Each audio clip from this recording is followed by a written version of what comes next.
ಸ್ನೇಹಿತರೆ ನಮಸ್ತೆ. ನೋಡಿ, ನಾನು ಆವಾಗಲೇ ಒಂದು ಲೈವ್ ಮಾಡಿ ಸ್ಟಾಪ್ ಮಾಡಿದ್ದೆ. ನಾನು ಮೇಘನಾ ಇಂಟರ್ನ್ಯಾಷನಲ್ಲು ಒಂದು ಇನ್ಶೂರೆನ್ಸ್ ಕಂಪ್ನಿಯವ್ರ ಹತ್ರ ಹೋಗ್ತೀನಿ, ಮಾತಾಡ್ತೀನಿ. ನನಗೊಂದಷ್ಟು ಗೊಂದಲಗಳಿದ್ದಾವೆ, ಅದ್ರ ಬಗ್ಗೆ ಮಾಹಿತಿ ತೊಗೊಬೇಕು ಮತ್ತು ನಿಮಗೆ ಅದನ್ನು ತಿಳಿಸ್ಬೇಕು ಅನ್ನೋ ಉದ್ದೇಶಕ್ಕೆ ಬಂದಿದ್ದು.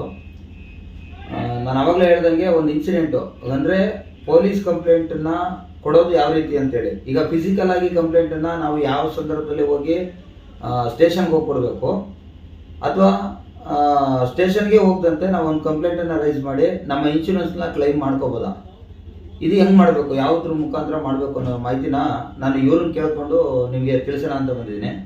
ಸರ್ ನಮಸ್ಕಾರ. ಸರ್ ನಾನು ಇಂಡಿಪೆಂಡೆಂಟ್ ಫೈಟರ್ ಸನ್ಮಾನ್ಯ ನಾಗೇಶ್ ಅವರಿಗೆ ಸುಸ್ವಾಗತ. ನೀವು ಇದಾಗಲೇ 2-3 ಸಲ ನಮ್ಮ ಹತ್ರ ಬಂದ್ಬಿಟ್ಟಿದ್ರ. ಆಗಲೇ ಡ್ರೈವರ್ಗಳಿಗೆ ಕನ್ಸರ್ನ್ ಏನೇನು ಮಾಹಿತಿಗಳು ನನ್ನ ಕಡೆಯಿಂದ ಬೇಕು ಅಂತ ಹೇಳ್ಬಿಟ್ಟು ಆ ಕಾಳಜಿಯಿಂದ ಜನಗಳಿಗೆ ಸೇವೆ ಆಗಲಿ, ಬೇರೆ ಚಾಲಕರಿಗೆ ಒಳ್ಳೇದಾಗ್ಲಿ ಅನ್ನೋ ಉದ್ದೇಶದಿಂದ ನೀವು ನಿಸ್ವಾರ್ಥವಾಗಿ ನೀವು ನಮ್ಮ ಹತ್ರ ಬಂದು ನಿಮ್ ಟೈಮ್ ಸ್ಪೆಂಡ್ ಮಾಡಿ ನಮ್ಮ ಹತ್ರ ಎಲ್ಲ ತಿಳುವಳಿಕೆ ತಿಳ್ಕೊಂಡು ಹೋದ್ರಿ. ಇದು ನಂಗೆ ತುಂಬಾ ಖುಷಿ ಆಯ್ತು. ನೀವು ಇಷ್ಟೊಂದು ಕಾಳಜಿ ಇಟ್ಟಿದ್ರ ನಮ್ಮ ಚಾಲಕರ ಬಗ್ಗೆ. ಅದೇ ರೀತಿ ನೀವು ಇವಾಗ ಮತ್ತೆ ನಿಮ್ಗೆ ಡೌಟ್ಗಳಿದೆ, ಆ ಕ್ಲಿಯರೆನ್ಸ್ಗೋಸ್ಕರ ಬಂದಿದ್ರ. ಆರ್ಥಿಕ ಸುಸ್ವಾಗತ. ಮೇಘನಾ ಇಂಟರ್ನ್ಯಾಷನಲ್ ತಮಗೆ ಹಾರ್ದಿಕ ಸುಸ್ವಾಗತ. ಖಂಡಿತ ಸರ್. ಯಾಕೆಂದ್ರೆ ನಮ್ಗೆ ಎಷ್ಟೋ ವಿಚಾರಗಳು ಗೊತ್ತಿರಲ್ಲ. ನಾವು ಪೊಲೀಸ್ ಸ್ಟೇಷನ್ ಅಲ್ಲಿ ಯಾರೋ ಲಾಸ್ಟ್ ಟೈಮ್ ಒಂದ್ಸಲ ಬಂದಾಗ ಹೇಳ್ದೆ ನಿಮ್ಗೆ, ಯಲಂಕದಲ್ಲಿ ಒಬ್ರು ಅದೇ ತರ ಬೆಳಗ್ಗೆ ಸಂಜೆವರೆಗೂ ನಿಂತ್ಕೊಂಡು ಕೊನೆಗೆ ಆ ಒಂದು ಜಸ್ಟ್ ಅವ್ರು ಹೋಗಿ ಅವ್ರ ಇನ್ಶೂರೆನ್ಸ್ ಅವ್ರು ಕ್ಲೈಮ್ ಮಾಡ್ಕೊಳ್ಳೋದಕ್ಕೆ ಒಂದು ಕಾಪಿ ಕೊಡೋದಕ್ಕೋಸ್ಕರ ಸಂಜೆವರೆಗೂ ಕಾಯಿಸಿದ್ರು. ನಿನ್ನೆ ಒಂದು ಇನ್ಸಿಡೆಂಟ್ ನಡೆದಿತ್ತು, ಯಾರೋ ಬೋರೇಗೌಡರು ಅಂತ ಹೇಳಿ, ಅದನ್ನೇ ವಿಡಿಯೋ ಲೈವ್ ಮಾಡ್ಕೊಂಡು ಬಂದಿದ್ದೆ ಈಗ ಮುಂಚೆ. ಆ ಹುಡುಗಂಗೆ 3 ದಿವಸದಿಂದ ಸತಾಯಿಸಿದಾರೆ ಸರ್ ಕೊಡಕ್ಕೆ. ಅದೇನೋ ಗಾಡಿ ಗುದ್ದಿರೋ ಗಾಡಿನೂ ಗುದ್ದಿಸ್ಕೊಂಡಿರೋ ಗಾಡಿ ಎರಡನ್ನೂ station ನಿಲ್ಸ್ಕೊಂಡಿದ್ದಾರೆ. Jeevan Bhimanagara police station ಅಲ್ಲಿ ನಿಲ್ಸ್ಕೊಂಡು ಅವ್ನಿಗೆ ಕಂಪ್ಲೇಂಟ್ ಬರೆಯಕ್ ಬಂದಿಲ್ಲ ಡ್ರೈವರ್ಗೆ. ಕನ್ನಡ ನೆಟ್ಟಕ್ಕೆ ಬರೆಯಕ್ ಬರಲ್ಲ ಅಂದ್ರೆ, ಕನ್ನಡ ಗೊತ್ತು ಕನ್ನಡದವರೇ, ಆದ್ರೆ ಬರೆಯಕ್ ಬರಲ್ಲ ಅವ್ರಿಗೆ, ಓದಕ್ಕೆ ಬರೆಯಕ್ ಬರಲ್ಲ. ಏನೋ ಅವ್ರು ಗೊತ್ತಿರಂಗ್ ಬರ್ತಾರೆ, ಪಾಠ ಬರ್ದಂಗೆ ಬರ್ಬಿಟ್ಟಿದ್ದಾರೆ. ಸ್ಟೇಷನ್ ಹೆಸರು, ಎಲ್ಲಿಂದ ಇವ್ರು ಬಂದಿರೋದು ಎಲ್ಲಾನು ಒಳ್ಳೆ ಪುಸ್ತಕದಲ್ಲಿ ಬರೀತಾರಲ್ಲ ಹಂಗೆ ಬರ್ಬಿಟ್ಟಾರ ಉದ್ದಕ್ಕೂ. ಅದೊಂದು ಫಾರ್ಮೆಟ್ ಇರುತ್ತೆ, ಆ ಫಾರ್ಮೆಟ್ ಗೊತ್ತಿಲ್ಲ. ಆ ರೈತರು ಕೂಡ ಅವ್ರಿಗೆ ತೊಂದರೆ ಕೊಟ್ಬಿಟ್ಟು ನೀವು ಫಾರ್ಮೆಟ್ ಬರ್ಸ್ಕೊಂಬ, ಲಾಯರ್ ಕರ್ಕೊಂಬ ಅಂತೇಳಿ ಹೇಳಿ ತುಂಬಾ ತೊಂದರೆ ಕೊಟ್ಟಿದ್ದಾರೆ. ಅವ್ರ ಹತ್ರ ನಾನು ಆಮೇಲೆ ಹೋಗಿ ಮಾತಾಡ್ತೀನಿ. ಈಗ ನನಗೆ ಪ್ರಾಪರ್ ಆದಂತ ಮಾಹಿತಿ ನನಗೆ ಬೇಕು. ಏನಕ್ಕೆ ನಮ್ಮ ಕೆಲವು ಡ್ರೈವರ್ಗಳು ಎಲ್ಲೆಲ್ಲೋ ಗಾಡಿ ಆಕ್ಸಿಡೆಂಟ್ ಆಗ್ಬಿಡ್ತವೆ. ಈಗ ವೈಟ್ ಬೋರ್ಡ್ ಅವ್ರಾದ್ರೆ ಏನ್ ಮಾಡ್ತಾರೆ, ಅವ್ರ ಹತ್ರ ದುಡ್ಡು ಜಾಸ್ತಿ ಇರುತ್ತೆ. ಯಾರಿಗೋ ಒಬ್ರು ಪೊಲೀಸ್ನವ್ರು ಹೇಳಿದಾಗ ಪೊಲೀಸ್ನವ್ರಿಗೆ ತಗೊಳಪ್ಪ ಅನ್ನೋ ಒಂದಷ್ಟು ದುಡ್ಡು ಕೊಟ್ಬಿಡ್ತು ಅಂದ್ರೆ ಎಲ್ಲ ಅವರೇ ಮಾಡ್ಕೊಂಡ್ಬಿಡ್ತಾರೆ. ನಮ್ ಬಡವರು ನಾವು, ನಮ್ಗೆ ಅದು ದುಡ್ಡಿಲ್ಲ. ನಮ್ ಸದ್ಯ ಅದು ಯಾರು ಗುದ್ದಿಸ್ಕೊಂಡವ್ರಿಗೆ ಗುದ್ದದವ್ರು ನಮ್ಗೆ ಹೊಡೆದ್ರು ನಾವು ಸುಮ್ಮನೆ ಇರ್ತೀವಿ. ಯಾಕೆಂದ್ರೆ ಬೇರೆ ಏನಾರು ನಾವು ಹೊಡಿಯಕ್ ಹೋಗ್ಬಿಟ್ರೆ ನಮ್ಗೆ ದುಡ್ಡು ಕೊಡ್ತೇವೆ ಅಂದ್ರೆ ಆ ನೋವಾಗಿರ್ತದಲ್ಲ, ಗಾಡಿದು ತೊಂದರೆ ಆಗಿರ್ತದಲ್ಲ, ಅದನ್ನ ನೆನ್ಸ್ಕೊಂಡು ನಾನು ಎಲ್ಲಿ ಬೈದ್ಬಿಟ್ರೆ ಅವ್ನು ದುಡ್ಡು ಕೊಡಲ್ವೇನೋ ಅನ್ನೋ ಭಯದಲ್ಲಿ ನಾವು ಏನು ಮಾತಾಡಕ್ ಹೋಗಲ್ಲ. ನಾನೆಂದಲ್ಲ, ಎಷ್ಟೋ ಜನ ಡ್ರೈವರ್ಗಳು ಅದೇ ಮಾಡ್ತಾರೆ. ನಿಮ್ಮಿಂದ ಒಂದು ಪ್ರಾಪರ್ ಸೊಲ್ಯೂಷನ್, ಕೂತಿದ್ದ ಜಾಗದಲ್ಲಿ ಏನೋ ಒಂದು ಇನ್ಸಿಡೆಂಟ್ ಆಗೋಗಿದೆ, ಅವನು ಯಾವ ಸಂಘಟನೆನೂ ಇಲ್ಲ. ಒಂದ್ ವೇಳೆ ಸಂಘಟನೆಯಲ್ಲಿ ಇದ್ರು ಇಂಥವ್ರು ಬನ್ನಿ ಅಂತ ಹೇಳಿದಾಗ ಬಂದ್ರು ಬರ್ಬೋದು, ಬಿಟ್ರು ಬಿಡ್ಬೋದು, ಅದಿದೆ. ಆದ್ರೆ ಆ ಒಬ್ಬ ವ್ಯಕ್ತಿ ನಂತರ ಇಂಡಿಪೆಂಡೆಂಟ್ ಆಗಿ ನಾನು ಏನಾದ್ರು ನಿಂತ್ಕೊಂಡು ಕೆಲಸ ಮಾಡ್ಬೋದು ಅಂದ್ರೆ, ಈಗ ನಾನ್ ತಿಳ್ಕೊಂಡಿದ್ದೀನಿ ಏನೋ ಒಂದು ಸಣ್ಣ ಪುಟ್ಟದು, ನನಗೂ ಅಷ್ಟು ಏನು ಪ್ರಾಪರ್ ಗೊತ್ತಿಲ್ಲ. ನಿಮ್ಮಂತವ್ರ ಹತ್ರ ನಾನು ಗೈಡ್ಲೈನ್ಸ್ ತಗೊಂಡು ಆಮೇಲೆ ಅದನ್ನ ಫಾಲೋ ಮಾಡ್ತೀನಿ. ಹಂಗಾಗಿ ನಿಮ್ಮಿಂದನೇ ನೇರವಾಗಿ ಅವ್ರಿಗೆ ವಿಚಾರ ಮುಚ್ಚೋಣ ಅಂತ ಬಂದಿದ್ದೀನಿ. ಗಾಡಿ ಒಂದೇನೋ ಆಕ್ಸಿಡೆಂಟ್ ಆಗೋಯ್ತು. ನನ್ಗೆ ಮೊದಲನೇದಾಗಿ ಯಾರೋ ನಮ್ಗೆ ಗುದ್ಬಿಟ್ಟಿರ್ತಾರೆ, ಗಾಡಿಗೆ ಏನು ಏಟ್ ಆಗಿರಲ್ಲ, ಸಾರಿ ನಮ್ಗೇನು ಏಟ್ ಆಗಿರಲ್ಲ, ಒಳಗಡೆ ಇರೋರ್ಗೂ ಏಟ್ ಆಗಿರಲ್ಲ, ಬರೀ ಗಾಡಿಗೆ ಮಾತ್ರ ಡ್ಯಾಮೇಜ್ ಆಗಿರ್ತದೆ. ಅವ್ರು ನಮಗೆ ಗುದ್ದಿದಾಗ ನಾವೇನ್ ಮಾಡ್ಬೇಕು, ಇದು ಒಂದು ಮೊದಲನೇ ಪ್ರಶ್ನೆ. ಎರಡನೇ ಪ್ರಶ್ನೆ, ನಾವೇ ಹೋಗಿ ಗುದ್ಬಿಟ್ಟಿರ್ತೀವಿ, ಆವಾಗ ನಾವೇನ್ ಮಾಡ್ಬೇಕು, ಏನ್ ಪ್ರೊಸೀಜರ್ ಮಾಡ್ಬೇಕು, ಇದು ಎರಡನೇ ಪ್ರಶ್ನೆ ಆಗುತ್ತೆ. ಮತ್ತೆ ಇನ್ನೊಂದೇನಾಗುತ್ತೆ, ಗಾಡಿ ಗುದ್ಬಿಟ್ಟಿದ್ದಾರೆ ನಮ್ಮ ಗಾಡಿಗೆ, ಗಾಡಿಲಿರೋ ಪ್ಯಾಸೆಂಜರ್ಗೂ ಏಟ್ ಆಗೋಗಿದೆ, ನನಗೂ ಏಟ್ ಆಗಿದೆ, ನಾನು ಕಾನ್ಶಿಯಸ್ ಅಲ್ಲಿ ಇರ್ತೀನಿ, ಅನ್ಕಾನ್ಶಿಯಸ್ ಇರಲ್ಲ, ಕಾನ್ಶಿಯಸ್ ಅಲ್ಲಿ ಇರ್ತೀನಿ. ಆಗೇನ್ ಮಾಡ್ಬೇಕು, ಇದಿಷ್ಟು ಮಾಹಿತಿನ ನಂಗೆ ಒಂಚೂರು ಮಾಹಿತಿ ಕೊಟ್ಬಿಟ್ರೆ, ಈಗ ನನ್ನ ಗಾಡಿಯಿಂದ ಗುದ್ದಿದಾಗ ನನ್ನ ಗಾಡಿನಲ್ಲಿ ಥರ್ಡ್ ಪಾರ್ಟಿ ಇನ್ಶೂರೆನ್ಸ್ ಇರುತ್ತೆ ಅಂತ ಇಟ್ಕೊಳ್ಳೋಣ. ಸೊ ಆಗೇನ್ ಮಾಡ್ಬೇಕು, ಆಪೋಸಿಟ್ ಗಾಡಿದು ಥರ್ಡ್ ಪಾರ್ಟಿನೇನೋ ನಮ್ಗೆ ಗೊತ್ತಿರಲ್ಲ, ಒಟ್ನಲ್ಲಿ ನನ್ನ ಗಾಡಿದು ಥರ್ಡ್ ಪಾರ್ಟಿ ಇನ್ಶೂರೆನ್ಸ್ ಇರುತ್ತೆ, ಆಗೇನ್ ಮಾಡ್ಬೇಕು. ಫಸ್ಟ್ ಪಾರ್ಟಿ ಇನ್ಶೂರೆನ್ಸ್ ಇದ್ರೆ ಏನ್ ಮಾಡ್ಬೇಕು, ಗಾಡಿ ಡ್ಯಾಮೇಜ್ ಆದ್ರೆ ಏನು, ಅಥವಾ ಏನಾದ್ರು ಏಟ್ ಆದ್ರೆ ಮನುಷ್ಯರಿಗೆ ಏಟ್ ಆದ್ರೆ ಏನ್ ಮಾಡ್ಬೇಕು, ಇಷ್ಟನ್ನ ನಂಗೆ ಒಂಚೂರು ಮಾಹಿತಿ ಕೊಟ್ಬಿಟ್ರೆ ಇದೇ ವಿಡಿಯೋನ ತೆಗೆದಲ್ಲಿ ಹಾಕ್ಬಿಟ್ಟು ಅವರು ನೋಡ್ಕೊಳ್ಳೋದಕ್ಕೆ ಸರಿ ಹೋಗುತ್ತೆ ಸರ್. ಮೊಟ್ಟ ಮೊದಲಿಗೆ ಸಾಮಾನ್ಯವಾಗಿ ಇವೆಲ್ಲ ಪ್ರಶ್ನೆಗಳು ಬರ್ತಾ ಇದೆ ನಮ್ಮ ಹತ್ರನು, ನಾನು ಎಲ್ರಿಗೂ ಕ್ಲಾರಿಫೈ ಮಾಡ್ತಾ ಇದ್ದೀನಿ, ಮತ್ತೆ ತಮಗೂ ಎಲ್ಲ ಕ್ಲಿಯರ್ ಆಗಿ ಹೇಳ್ತಾ ಇದ್ದೀನಿ. ಮೊಟ್ಟ ಮೊದಲಿಗೆ ಆಕ್ಸಿಡೆಂಟ್ ಆಗಿದ ತಕ್ಷಣ ದಯವಿಟ್ಟು ಯಾರು ಗಾಬರಿ ಆಗಬೇಡಿ. ನಮ್ಮ ಎಲ್ಲ ಚಾಲಕರು ಆ ಟೈಮಲ್ಲಿ ಗಾಬರಿ ಆಗ್ಬಿಡ್ತಾರೆ, ನಡಗೋ ಶುರು ಆಗ್ಬಿಡ್ತಾರೆ. ಏನ್ ಮಾಡ್ಬೇಕಂತ ಅವ್ರ ತಲೆ ಹೊಳೆಯಲ್ಲ. ಅಂದ್ರೆ ಅವ್ರ ಗುದ್ಲಿ ಅಥವಾ ಏನೇ ಆಗಿಲ್ಲ, ಏನೇ ಅನಾಹುತ ಆಗಿದ್ರು ಗಾಬರಿ ಆಗ್ಬಿಡ್ತಾರೆ. ಆ ಗಾಬರಿ ಆಗೋದ್ರಿಂದ ಅವ್ರಿಗೆ ತಲೆ ಕೆಲಸ ಮಾಡಲ್ಲ ಆ ಟೈಮಲ್ಲಿ, ಆ ಸನ್ನಿವೇಶದಲ್ಲಿ. ದಯವಿಟ್ಟು ಇದನ್ನ ಮಾಡಕ್ ಹೋಗ್ಬೇಡಿ. ಆ ಟೈಮಲ್ಲಿ ನೀವು ಧೈರ್ಯವಾಗಿರ್ಬೇಕು, ಎಲ್ಲೂ ಗಾಬರಿ ಆಗ್ಬೇಡಿ. ಗಾಡಿ ಗುದ್ದಾಟ ಆಯ್ತು, ನಿಮ್ಮ ಹತ್ರ ಥರ್ಡ್ ಪಾರ್ಟಿ ಇನ್ಶೂರೆನ್ಸ್ ಇದೆಯೋ ಅಥವಾ ಫಸ್ಟ್ ಪಾರ್ಟಿ ಇದೆಯೋ ಅದು ಆಮೇಲೆ ಪ್ರಶ್ನೆ. ಮೊಟ್ಟ ಮೊದಲಿಗೆ ಬ್ಯಾಂಗ್ಳೂರ್ ಟ್ರಾಫಿಕ್ ಪೊಲೀಸ್ ಅವ್ರದ್ದು ಆಪ್ ಇದೆ, ಯಾವುದು? ಅಸ್ತ್ರಮ್ ಅಂತ. ಅಸ್ತ್ರಮ್ ಆ ಆಪ್ ಅಲ್ಲಿ ಆಕ್ಸಿಡೆಂಟ್ ರಿಪೋರ್ಟ್ ಅಂತ ಒಂದು ಲಿಂಕ್ ಇದೆ. ಆ ಲಿಂಕ್ ನ ಕ್ಲಿಕ್ ಮಾಡಿಬಿಟ್ಟು ಅದ್ರಲ್ಲಿ ತುಂಬಾ ಸಿಂಪಲ್ ಆಗಿ ಮಾಡಿದ್ದಾರೆ. ಅಲ್ಲಿ ಸ್ಪಾಟ್ ಅಲ್ಲೇ ನಿಂತ್ಕೊಂಡು ಆ ಗಾಡಿದು ಫೋಟೋ, ಗಾಡಿ ಆಕ್ಸಿಡೆಂಟ್ ಆದ ತಕ್ಷಣ ಮೊದಲನೇ ಕೆಲಸ ನಾವು ಫೋಟೋ ತಗೋಬೇಕು. ಅದು ಆಪ್ ಅಲ್ಲಿ ತಗೊಂಡ್ಬಿಡ್ಬೇಕು. ಇದು ಮೊಟ್ಟ ಮೊದಲನೇ ಕೆಲಸ. ಗಾಡಿ ಗುದ್ದಾಟ ಆಯ್ತು. ಸರಿ, ಅಂದ್ರೆ ನೀವು ಆಪ್ ಅಲ್ಲಿ ತಗೊಂಡಾಗ ಏನಾಗುತ್ತೆ, ಅವರು GPS ಎಲ್ಲ ಟ್ರ್ಯಾಕ್ ಆಗ್ಬಿಡತ್ತೆ, ಪ್ಲಸ್ ಗಾಡಿ ಫೋಟೋಗಳು ಬಂದ್ಬಿಡತ್ತೆ. ಇದರಿಂದ ಕ್ಲೇಮಿಂಗ್ ಪ್ರೋಸೆಸ್ ಈಸಿ ಆಗ್ಬಿಡುತ್ತೆ. ನಿಮ್ ಹತ್ರ ಒಂದು ಪ್ರೂಫ್ ಆಗ್ಬೇಕು. ಪ್ರೂಫ್ ಆಯ್ತು, ಆಕ್ಸಿಡೆಂಟ್ ಇಂಥ ಜಾಗದಲ್ಲಿ ಆಯ್ತು ಅಂತ, ಮತ್ತೆ ನಿಮ್ಗೆ FIR ನಿಮ್ ಕೈಗೆ ಆಟೋಮೆಟಿಕ್ ಬಂದ್ಬಿಡುತ್ತೆ. ಬಟ್ ನಾನು ಅದನ್ನ ಈ ತರ ಒಂದ್ ವೇಳೆ ರಕ್ತದ ಗಾಯ ಆಯ್ತು, ನಿಮ್ ಪ್ಯಾಸೆಂಜರ್ಗೂ ಆಪೋಸಿಟ್ ಪಾರ್ಟಿಗೂ ಯಾರಿಗೂ ರಕ್ತದ ಗಾಯ ಆಯ್ತು, ಆ ಟೈಮಲ್ಲಿ ಗಾಡಿನ ಅಲ್ಲಿಂದ ತೆಗಿಬಾರ್ದು. ನಿಮ್ ಫೋಟೋಗಳು ನೀವು ತಗೊಂಡ್ಬಿಡಿ ನಿಮ್ ಸೇಫ್ಟಿಗೋಸ್ಕರ. ಪೊಲೀಸ್ ಅವ್ರು ಕರೆಸ್ಬೇಕು, ಪೊಲೀಸ್ ಅವ್ರು ಬಂದು ಅಲ್ಲಿ ಹಾಜರ ಆಗಿದ ನಂತರ ಗಾಡಿ ಎತ್ತಬೇಕು. ಆ ಸನ್ನಿವೇಶದಲ್ಲಿ ಪೊಲೀಸ್ ಅವರು ಡೈರೆಕ್ಷನ್ ಏನ್ ಕೊಡ್ತಾರೆ, ಗಾಡಿನ ಸೀಸ್ ಮಾಡಿ ಸ್ಟೇಷನ್ ತಗೊಂಡೋಗ್ಬೇಕು, ಕೋರ್ಟಿಂದ ಬಿಡ್ಸ್ಕೊಂಡ್ ಬರ್ಬೇಕಾಗಿರೋ ಅದು, ಅಥವಾ ಅಲ್ಲೇ ನೀವು ರಾಜಿ ಆಗ್ಬಿಟ್ಟು ಅಲ್ಲೇ ಕಾಂಪ್ರಮೈಸ್ ಆಗ್ಬಿಟ್ರು ಆಗ್ಬಿಡತ್ತೆ. ಬಟ್ ರಕ್ತದ ಗಾಯ ಆಗಿದ್ರೆ ಖಂಡಿತವಾಗ್ಲೂ ಪೊಲೀಸ್ ಸ್ಟೇಷನ್ದೇ FIR ಆಗ್ಬೇಕು. ಅಸ್ತ್ರಮಲ್ಲಿ ಮಾಡಬಾರ್ದು. ಫೋಟೋಗಳು ತೆಗೆದಿಟ್ಕೊಳ್ಳಿ, ಬಟ್ ಅಸ್ತ್ರಮಲ್ಲಿ ರಕ್ತದ ಗಾಯ ಆಗಿದ್ರೆ ಅಸ್ತ್ರಮಲ್ಲಿ ಮಾಡಕ್ ಹೋಗ್ಬೇಡಿ. ಗಾಡಿ ಗುದ್ದಾಟ ಆಯ್ತು, ಏನೇ ಸಣ್ಣದಾಗ್ಲಿ ದೊಡ್ಡದಾಗ್ಲಿ ಅಸ್ತ್ರಮಲ್ಲಿ ಒಂದು ಹಾಕ್ಬಿಡಿ ಸೇಫ್ಟಿಗೋಸ್ಕರ. ನಾಳೆ ದಿನ ಆಪೋಸಿಟ್ ಪಾರ್ಟಿ ನಿಮ್ಮ ಮೇಲೆ ಏನಾದ್ರು ಕ್ಲೇಮ್ ಮಾಡಿದ್ರು ಅದು ನಿಮ್ಮ ಹತ್ರ ಒಂದು ಪ್ರೂಫ್ ಇರುತ್ತೆ, ನೀವು ಬಚಾವ್ ಆಗ್ಬೋದು.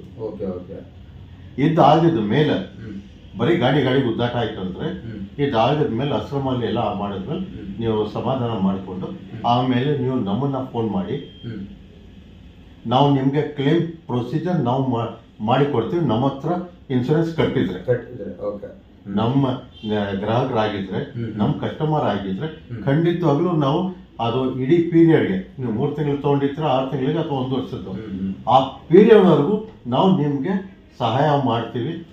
ಏನೇ ಈ ರೀತಿ ಅನಾಹುತ ಆಗ್ಬಿಟ್ರೆ ನಾವು ನಿಮ್ಗೆ ಸಹಾಯ ಮಾಡಿಬಿಟ್ಟು ಕ್ಲೇಮಿಂಗ್ ಪ್ರೋಸೆಸ್ ನಾವು ಸಲೀಸಾಗೋ ಥರ ನಾವು ನೋಡ್ಕೊಳ್ತೀವಿ. ಒಂದು ವೇಳೆ ನಮ್ಮ ಹತ್ರ ಕಟ್ಟಿಲ್ಲ, ಎಲ್ಲೋ ಬೇರೆ ಕಡೆ ಕಟ್ಟಿದ್ರ ಅಂದ್ರೆ ನೀವು ಆ ಏಜೆಂಟ್ ಹತ್ರ ಸಂಪರ್ಕಿಸ್ಬೇಕು. ಇಲ್ಲ ಅಂದ್ರೆ ನೀವು ಅದ್ರ ಪಾಲಿಸಿನಲ್ಲಿ ಹೆಲ್ಪ್ ಲೈನ್ ಇರುತ್ತೆ, ಆ ಹೆಲ್ಪ್ ಲೈನ್ ಥ್ರೂ ನೀವು ಮಾಡ್ಬೋದು. ಆ ಹೆಲ್ಪ್ ಲೈನ್ ಥ್ರೂ ಮಾಡ್ಬೇಕಂದ್ರೆ ಒಂದು ತುಂಬಾ ಕಷ್ಟಕರ ಕೆಲಸ. ಅದರಲ್ಲಿ 1 ಹೊತ್ತು 2 ಹೊತ್ತು 3 ಹೊತ್ತು ಅದು ತುಂಬಾ ಕಷ್ಟಕರ. ನಮ್ಮ ಚಾಲಕರು ಅಷ್ಟೊಂದು ಓದಿಲ್ಲ, ಅದು ಮಾಡಕ್ ಆಗೋದಿಲ್ಲ. ಆದ್ರಿಂದ ನೀವು ನಮ್ಮ ಕಸ್ಟಮರ್ ಆಗಿದ್ರೆ ಖಂಡಿತವಾಗ್ಲೂ ನಮ್ಮ ಹತ್ರ ಬನ್ನಿ, ನಾವು ಅದಕ್ಕೆ ಸಹಾಯ ಮಾಡ್ತೀವಿ, ನಾವು ಮಾಡ್ಕೊಡ್ತೀವಿ. ಅದೇ ನಾನು ಹೇಳ್ತಾ ಇರೋದೇನು ಅಂದ್ರೆ, ನಮ್ಗೆ ಗೊತ್ತಿರೋರ ಹತ್ರ ಇನ್ಶೂರೆನ್ಸ್, ಈಗ ನಾನು ಏನಕ್ಕೆ ನಮ್ಮ ಸ್ನೇಹಿತರುಗಳಿಗೆ ಹೇಳ್ತೀನಿ ಅಂದ್ರೆ, ಪ್ರತಿ ಸಲ ಇನ್ಶೂರೆನ್ಸ್ ಮಾಡಿಸ್ಕೊಳ್ಳಿ ಅಂತ ನನಗೆ ಫೋನ್ ಮಾಡ್ತಾರೆ ಸರ್. ಫೋನ್ ಮಾಡ್ಬಿಟ್ಟು ಸರ್ ಹಿಂಗ ಗಾಡಿ ಆಕ್ಸಿಡೆಂಟ್ ಆಗುತ್ತೆ ಏನ್ ಮಾಡ್ಬೇಕು ಅಂತ ಕೇಳಿದ್ರೆ, ನಾನು ಗಾಡಿ ಓಡಿಸ್ಕೊಂಡಿರ್ತೀನಿ, ನನಗೆ ಜಾಸ್ತಿ ಮಾತಾಡಕ್ಕೂ ಆಗಲ್ಲ. ನಾನು ಬುಕಿಂಗ್ ತಗೊಂತ ಇರ್ತೀನಿ, ಹೋಗ್ತಾ ಇರ್ತೀನಿ, ಡ್ರಾಪ್ ಮಾಡ್ಬೇಕು, ಆ ಗೈಡ್ಲೈನ್ಸ್ ಕರೆಕ್ಟಾಗಿ ಕೊಡೋಕ್ಕಲ್ಲ. ನಿಂತ್ಕೊಂಡೆಲ್ಲ ಒಂದ್ ಕಡೆ ಸೈಡಲ್ಲಿ ಕೊಡ್ತೀನಿ, ನನಗೂ 1 ಅವರ್ ಟೈಮ್ ವೇಸ್ಟು. ಇಲ್ಲ ಅವ್ರ ಹತ್ರ ಹೋಗ್ತೀನಿ ಅಂದ್ರೆ ನನಗೂ ಸಮಯ ವೇಸ್ಟು ಕಂಪ್ಲೀಟ್ ಆಗಿ. ಅದಕ್ಕೇನೆ ಇವ್ರುಗಳಿಗೆ ಪ್ರತಿ ಸಲ ಹೇಳೋದೇನು ಅಂದ್ರೆ, ಈ ಮೇಘನಾ ಇಂಟರ್ನ್ಯಾಷನಲ್ ಇನ್ಶೂರೆನ್ಸ್ ಕಂಪ್ನಿನಲ್ಲಿ ಇನ್ಶೂರೆನ್ಸ್ ಮಾಡಿಸ್ಕೊಂಡ್ರೆ ನಿಮ್ಮಂತವ್ರು ಗೈಡ್ಲೈನ್ಸ್ ಕ್ಲೀನ್ ಆಗಿ ಒಂಥರ ಮನೆ ಮಗನ ತರ ಎಲ್ಲ ನಾವು ನೋಡ್ಕೊತೀರಾ ಅನ್ನೋದು ಒಂದು ಭರವಸೆ ಇದೆ. ನೋಡಿ, ನಾನು ಎಷ್ಟೇ ಸಲ ಬಂದು ನಾವು ಮಾಹಿತಿ ಕೇಳಿದ್ರು ನೀವು ನಮ್ಗೆ ಕೊಡ್ತೀರಾ. ಮೊನ್ನೆ ಇದೇ ತರ ಯಾವುದೋ ಒಂದು ಇನ್ಸಿಡೆಂಟ್ ಆದಾಗ ಅವ್ರು ಆಕ್ಸಿಡೆಂಟ್ ಆಗಿದೆ ನೋಡಪ್ಪ, ಅವ್ರು ಯಾರವ್ರ ಏಜೆಂಟ್, ನಿಮ್ದು ಏಜೆಂಟ್ ಕೊಡಿದ್ದಲ್ಲ ಆ ನಂಬರ್ಗೆ ಫೋನ್ ಮಾಡ್ರಿ, ಅವ್ರು ನಿಮ್ಗೆ ಸಹಾಯ ಮಾಡ್ತೀನಿ ಅಂದ್ರೆ, ಸರ್ ಆ agent number phone switch off ಆಗೈತೆ ಸಿಗ್ತಲ್ಲ ಅಂತಾರೆ. ಸರಿ, ಅವರು ಅದು ಯಾವ್ದೋ ಕಸ್ಟಮರ್ ಕೇರ್ ಇರುತ್ತೆ ಅದಕ್ಕೆ ಫೋನ್ ಮಾಡಿದ್ರೆ, ಸರ್ ಅದೇನು ಕನೆಕ್ಟೇ ಆಗ್ತಾರ ಅಂತಾರೆ. ಕೊನೆಗೆ ಅವ್ರಿಗೆ ಏನು ಹೇಳಿದ್ದಾಯ್ತು ನನ್ಗೇನು ಗೊತ್ತಿದೆ ಅದನ್ನ ಹೇಳ್ಬಿಟ್ಟು ಫೋನ್ ಕಟ್ ಮಾಡ್ಬಿಟ್ಟೆ. ಯಾಕಂದ್ರೆ ಎಷ್ಟು ಅಂತ ಉತ್ತರ ಕೊಡೋಕ್ಕಾಗುತ್ತೆ.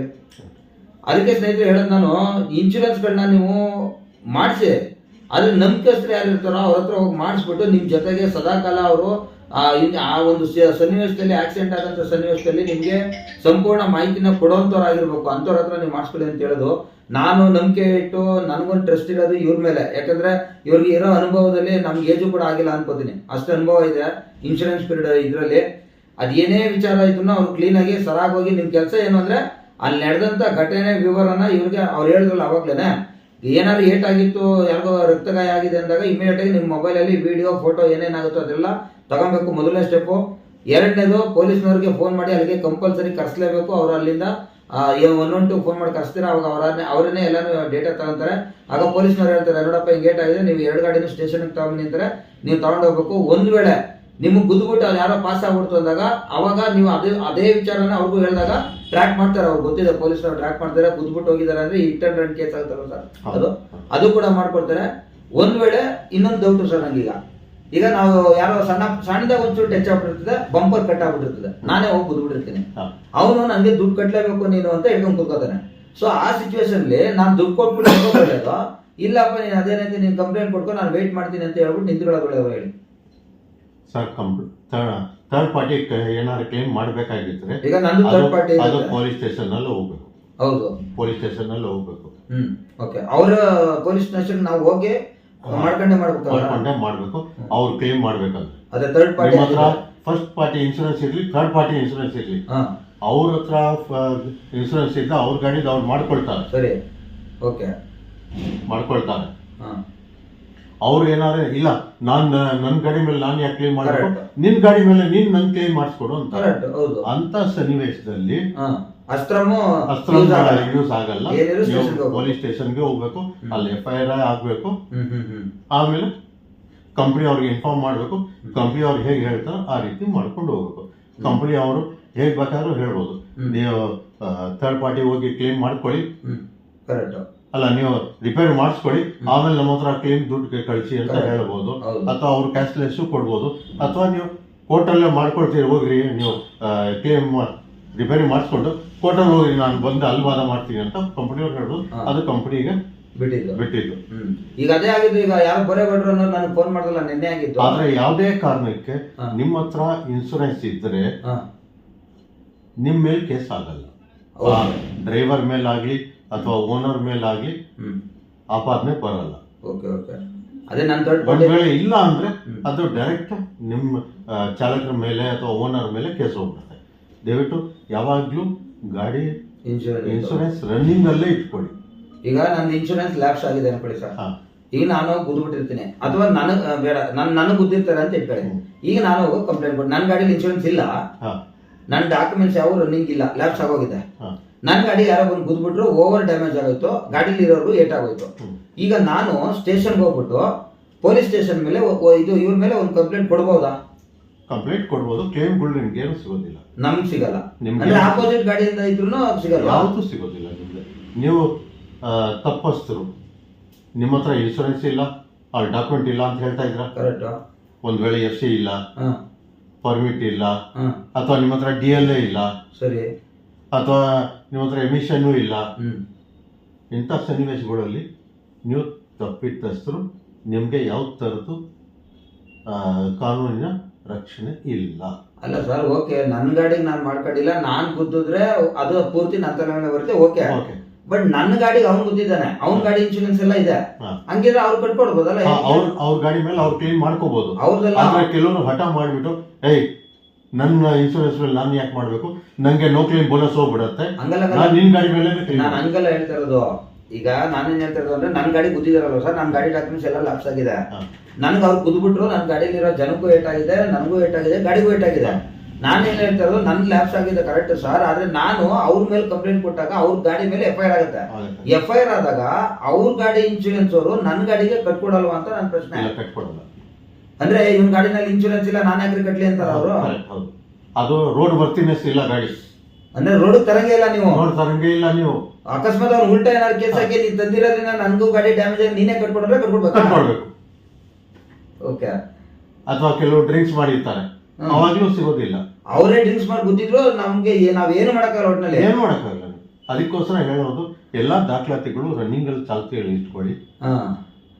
ಸೇಫ್ ಆಗಿರ್ತೀರಾ. ಸ್ನೇಹಿತರೆ ನೋಡಿ, ನಾನು ಇದುವರೆಗೂ ಏನ್ ತಿಳ್ಕೊಂಡಿದ್ದೆ ಅಂದ್ರೆ ನನ್ನ ಗಾಡಿ ಡಾಕ್ಯುಮೆಂಟ್ಸ್ ಕರೆಕ್ಟ್ ಆಗಿಲ್ಲ, ಸರಿ ನನ್ ಲ್ಯಾಪ್ಸ್ ಆಗಿದೆ, ನಾನು ಯಾರಿಗೂ ಗುದ್ದುದಂತ ಹುಷಾರಾಗಿರೋಣ, ನನ್ಗೆ ಯಾರು ಗುದ್ದುದಾಗ ನಾನು ಹೋಗ್ಬಿಟ್ಟು ಕ್ಲೈಮಿಂಗ್ ಮಾಡ್ಕೊಳ್ಳೋಣ ಅವ್ರ ಮೇಲೆ ಅಂತ ನಾನು ದೇವರಣ ಇಲ್ಲಿವರೆಗೂ ಹಂಗೆ ತಿಳ್ಕೊಂಡಿದ್ ನಾನು. ಈಗ ಅವರು ಉಲ್ಟಾ ತಿರ್ಬಿಟ್ಟೆ ನಿನ್ ಗಾಡಿನಲ್ಲಿ ಇನ್ಶೂರೆನ್ಸ್ ಇಲ್ಲ ಕಣ, ಹೋಗೋ ನೀನು ಕೋರ್ಟಲ್ಲಿ ಮಾಡ್ಕೊ ಅಂದಾಗ ಕೋರ್ಟ್ ಅವಾಗ ಡಿಸೈಡ್ ಮಾಡ್ಬಿಡುತ್ತೆ ನೀನ್ ರೋಡಿಗೆ ತರಂಗಿರ್ಲಿಲ್ಲ ಡಾಕ್ಯುಮೆಂಟ್ಸ್, ನೀನ್ ತಂದಿರೋದ್ರಿಂದ ಅವ್ನ ಗಾಡಿ ಡ್ಯಾಮೇಜ್ ಆಗಿದೆ, ಅವನ್ ಗಾಡಿನೇ ರಿಪೇರಿನ ನೀನೇ ಮಾಡಿಸ್ಕೊಡು ಅಂದ್ಬಿಟ್ಟೆ ಅಂದ್ಬಿಟ್ರೆ ಕೋರ್ಟ್ ಮುಗೀತು. ಈಗ ಆಗೋದು ದಯವಿಟ್ಟು ಯಾವುದೇ ಕಾರಣಕ್ಕೂ ಆಯಾಸ ಮಾಡಬೇಡಿ. ಸ್ವಲ್ಪ ಖರ್ಚಾಗತ್ತೆ, ನೀವು ಸೇಫ್ ಆಗಿರ್ಬೇಕು, ನಿಮ್ ಪ್ಯಾಸೆಂಜರ್ ಸೇಫ್ ಇರಬೇಕು, ಆಪೋಸಿಟ್ ಪಾರ್ಟಿನೂ ಸೇಫ್ ಇರಬೇಕು, ನಿಮ್ ಗಾಡಿನೂ ಸೇಫ್ ಇರಬೇಕು. ನೀವು 3 ತಿಂಗಳು ಕಟ್ಬೋದು, 6 ತಿಂಗಳು ಕಟ್ಟಿ, ಎಲ್ಲಾ ಕ್ಲೇಮ್ಗಳು ಆಗತ್ತೆ. ಸರಿ, ಸುಮಾರು ಜನಕ್ಕೆ ಡೌಟ್ ಇರೋದೇ ಇದೆ, 3 ತಿಂಗಳು ಇನ್ಸೂರೆನ್ಸ್ ಕಟ್ಟಿದ್ರೆ ಅದು ಸುಮ್ಮನೆ ಲೆಕ್ಕಾಚಾರಕ್ಕೆ ಅಷ್ಟೇ, ಅದರಿಂದ ಕ್ಲೇಮ್ಗಳು ಏನು ಇಲ್ಲ ಅಂತ. ಇಲ್ಲ ಸ್ವಾಮಿ, ಇವೆಲ್ಲ ಖಂಡಿತವಾಗ್ಲೂ ಸುಳ್ಳು. ಅಂದ್ರೆ ನಾನು ಏನೇನು ಆಪ್ಷನ್ ತಗೊಂಡಿದ್ರಲ್ಲ ಅದು 3 ತಿಂಗಳಿಗೆ ಇರಲಿ 6 ತಿಂಗಳ ಆ ಸಮಯ ಅವಧಿಯಲ್ಲಿ ನಿಮ್ಗೆ ಅದು ಖಂಡಿತವಾಗ್ಲೂ ಕ್ಲೇಮ್ ಆಗುತ್ತೆ. ಅದೇ ನೀವು ಅವತ್ತೇ ಹೇಳ್ದಂಗೆ ಲಾಸ್ಟ್ ವಿಡಿಯೋದಲ್ಲಿ ಹೇಳ್ದಂಗೆ ಆ ಫುಲ್ ಈಗ 4 ಲಕ್ಷ ರೂಪಾಯಿ ನಂದು ವ್ಯಾಲ್ಯೂ ಇದೆ ಅಂದ್ರೆ ಗಾಡಿ ವ್ಯಾಲ್ಯೂ ಇತ್ತು, 4 ಲಕ್ಷ ರೂಪಾಯಿ ಖರ್ಚು ಬರ್ಬೇಕು ಅಂದ್ರೆ ನಾನು ಅವಾಗ 1 ವರ್ಷದ್ದು ಅಂದ್ರೆ ಉಳಿದಿತ್ತು 9 ಅಮೌಂಟ್ ಕಟ್ಟಬೇಕು, ಕಟ್ಬಿಟ್ರೆ ಆಯ್ತು. ಓಕೆ, ಈಗ ನಂದು ಲ್ಯಾಪ್ಸ್ ಆಗ್ತಾ ಬರ್ತಾ ಇದೆ, 19-20 ಲ್ಯಾಪ್ಸ್ ಆಗುತ್ತೆ ಈ ಡಿಸೆಂಬರ್ಗೆ. ನಾನ್ ಮಾಡ್ಸಿರೋದು 3 ತಿಂಗಳದು. ನಮ್ಮ ಮತ್ತೆ 3 ತಿಂಗಳು ಮಾಡ್ಸಕ್ಕಾಗತ್ತಾ ಇಲ್ಲ 1 ವರ್ಷ? ನಿಮ್ ಇಷ್ಟ ಬಂದಂಗೆ, ನಿಮ್ ಅನುಕೂಲ ಇದ್ದಂಗೆ 3 ತಿಂಗಳಿಗೆ ಕಟ್ಟಿ, 6 ತಿಂಗಳಿಗೆ ಕಟ್ಟಿ, 1 ವರ್ಷದ ಕಟ್ಟಿ, ಅಲ್ಲ ಥರ್ಡ್ ಪಾರ್ಟೀಸ್ ಕಟ್ಟಿ, ನಿಮ್ ಅನುಕೂಲ, ನಿಮ್ ಸೇಫ್ಟಿ. ಒಟ್ಟಲ್ಲಿ ನೀವು ಇನ್ಸೂರೆನ್ಸ್ ನಿಮ್ಗೆ ಇಟ್ಕೋಬೇಕು. ಒಟ್ನಲ್ಲಿ ನಂದು ಥರ್ಡ್ ಪಾರ್ಟಿ ಮಾಡಿಸಿದ್ದಾಗ ಅಟ್ಲೀಸ್ಟ್ ನಾವು ಅವ್ರ ಹತ್ರ ವಾದ ಮಾಡ್ಬೋದು. ಕೇಸ್ ಬರಲ್ಲ, ಕೇಸ್ ಬರಲ್ಲ, ಒಂದು ಕ್ಲೇಮ್ ಆಗಲ್ಲ, ನಿಮ್ ಗಾಡಿ ಕ್ಲೇಮ್ ಆಗಲ್ಲ. ಅಲ್ಲ ಸರ್, ನನ್ನ ಗಾಡಿ ಕ್ಲೇಮ್ ಆಗಲ್ಲ, ಓಕೆ. ಅವ್ರ ಗಾಡಿ ಮೇಲೆ ನಾವು FIR ಹಾಕ್ದಾಗ ನಾವು ಬಿಲ್ಲನ್ನ ಕಟ್ಬಿಟ್ಟು ಬೇಕಾದ್ರೆ ನಾವು ಅವ್ರ ಮೇಲೆ ಕಂಪ್ಲೇಂಟ್ ತಗೊಂಡು ಮಾಡ್ಕೋಬಹುದು. ಅಥವಾ ನಿಮ್ಮ ಹತ್ರ ಥರ್ಡ್ ಪಾರ್ಟಿನೇ ಇದೆ, ನಿಮ್ ಪ್ಯಾಸೆಂಜರ್ ಏಟ್ ಆಯ್ತು, ಅವಾಗ ನಮ್ಮ ಇನ್ಶೂರೆನ್ಸ್ ಇಂದ ಅವ್ರ ಇನ್ಶೂರೆನ್ಸ್ ಇಂದ ಕ್ಲೇಮ್ ಮಾಡಬಹುದು ಥರ್ಡ್ ಪಾರ್ಟಿ. ಅಥವಾ ನಿಮ್ ಜೀವನಕ್ಕೆ ಏನಾರು ಆಯ್ತು, ನನ್ನ ಜೀವಕ್ಕೆ, ನಿಮ್ ಜೀವನಕ್ಕೆ ನಿಮ್ ಕ್ಲೇಮ್ ಇದೆ, ಗಾಡಿ ಮಾತ್ರ ಇಲ್ಲ. ಓಕೆ, ಗಾಡಿ ಮಾತ್ರ ಇಲ್ಲ. ಸ್ನೇಹಿತರೆ ನೋಡಿದ್ರಲ್ಲ, ಈಗ ಥರ್ಡ್ ಪಾರ್ಟಿ ಅಂದ್ರೆ ಅರ್ಥ ಏನಂದ್ರೆ ಗಾಡಿ ಏನ್ ಕಾರ್ ಇರುತ್ತೆ, ಕಾರ್ ಏನೇ ಡ್ಯಾಮೇಜ್ ಆದ್ರೂ ಅದಕ್ಕೆ ಕ್ಲೈಮ್ ಆಗಲ್ಲ. ಥರ್ಡ್ ಪಾರ್ಟಿ ಇನ್ಶೂರೆನ್ಸ್ ಮಾಡಿಸಿದಾಗ ಏನಾಗುತ್ತೆ, ಗಾಡಿಲಿರೋ ಕಸ್ಟಮರ್ಗೆ, ಗಾಡಿಲಿರೋ ಡ್ರೈವರ್ ಕಮ್ ಓನರ್ಗೆ ಅಲ್ವಾ ಸರ್, ಡ್ರೈವರ್ ಆಪೋಸಿಟ್ ಪಾರ್ಟಿನಲ್ಲಿ ಅವ್ರ ಗಾಡಿಗೂ ಆಗುತ್ತೆ, ಅವರ ಪ್ಯಾಸೆಂಜರ್ ಇದ್ರೆ ಅವರು ಅಂದ್ರೆ ಯೆಲ್ಲೋ ಬೋರ್ಡ್ ಆದ್ರೆ ಪ್ಯಾಸೆಂಜರು, ಇಲ್ಲ ಮಾಮೂಲಿ ವೈಟ್ ಬೋರ್ಡ್ ಆದ್ರೆ ಅವ್ರ ಕಸ್ಟಮರ್ ಯಾರು ಅಂದ್ರೆ ಸಾರಿ ಫ್ಯಾಮಿಲಿ ಮೆಂಬರ್ ಆಗ್ಬೋದು, ಯಾರಾಗ್ಬೋದು, ಆ ಥರ್ಡ್ ಪಾರ್ಟಿ ಇನ್ಶೂರೆನ್ಸ್ ಇಂದ ಈ ಒಂದು ಸಮಸ್ಯೆ ಕಂಪ್ಲೀಟ್ ಬಗೆಹರಿತದೆ. ನಿಮ್ಗೆ ದುಡ್ಡು ಶಕ್ತಿ ಇಲ್ಲ ಅಂದ್ರೆ ಖಂಡಿತವಾಗಿ ನೀವು ಥರ್ಡ್ ಪಾರ್ಟಿ ಇನ್ಶೂರೆನ್ಸ್ ಆದ್ರೂ ಸರಿ ಮಾಡಿಸ್ಕೊಳ್ಳಿ.